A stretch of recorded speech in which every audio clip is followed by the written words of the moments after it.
எப்பயுமே வந்து ஒயிட் சட்னி வந்து ஒரே மாதிரியே செய்கிறமேன்ட்டு இன்றைக்கி கொஞ்சம் டிஃப்ரெண்ட்டாக செய்யலான்ட்டு கொஞ்சமாக லைட்டாக புளி, ஒரு பெரிய வெங்காயத்திலே பெரிய வெங்காயம்,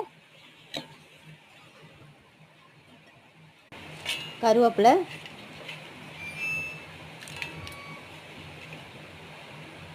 பச்சை மிளகா, புளி போடுறதுனால பச்சை மிளகா வந்து ஒரு 2 எக்ஸ்ட்ராவே ஆட் பண்ணிக்கலாம். இஞ்சி, கொஞ்சமாக சீரகம், கொஞ்சமாக வந்து நான் சீரகத்தூளும் ஆட் பண்ணேன். அதுக்கப்புறம் ஒற்றைக்கல்ல,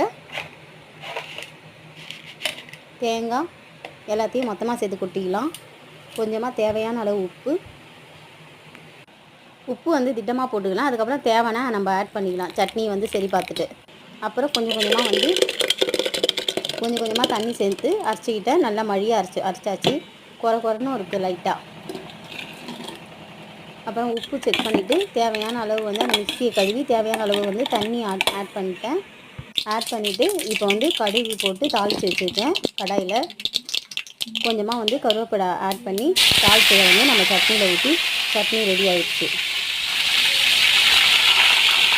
தாளிச்சதை வந்து சட்னியில் ஊற்றியாச்சு.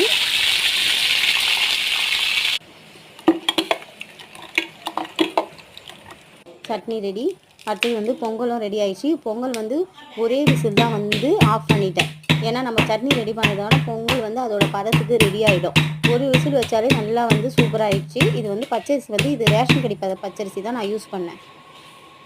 அடுத்தது பொங்கலுக்கு தாளிக்க வந்து இஞ்சி, பச்சை மிளகா ரெண்டுத்தையும் நல்லா இடிச்சிட்டு கொஞ்சமாக கருவேப்பிலையும் கழுவி வச்சுக்கிட்டேன்.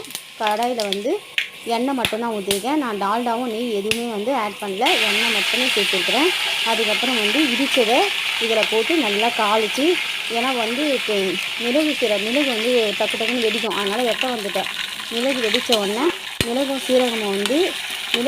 உடனே சீரகமும் போட்டேன். ஆனால் நான் ரெண்டுமே ஒன்றா போட்டு அதுக்கப்புறம் இஞ்சி, பச்சை மிளகா, கருவேப்பிலை எல்லாத்தையும் ஆட் பண்ணிவிட்டு இப்போ ஊற்றிட்டு ஒரு நல்லா கலரி எடுத்துட்டேன். இப்போ பொங்கலை வந்து தண்ணி வந்து நான் திட்டமாக வச்சதுனால ரொம்ப வந்து ஒரு கெட்டி பதமாக இல்லாமல் ஒரு மாதிரி தளன்னு நல்லா இருந்துச்சு.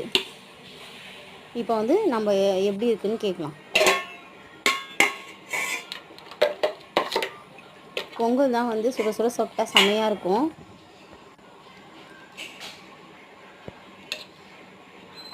பொங்கல் சட்னி இது வந்து சூடாக சாப்பிட்டா செமையாக இருக்கும். எனக்காமா பார்க்குறேன், சூடாக இருக்குது.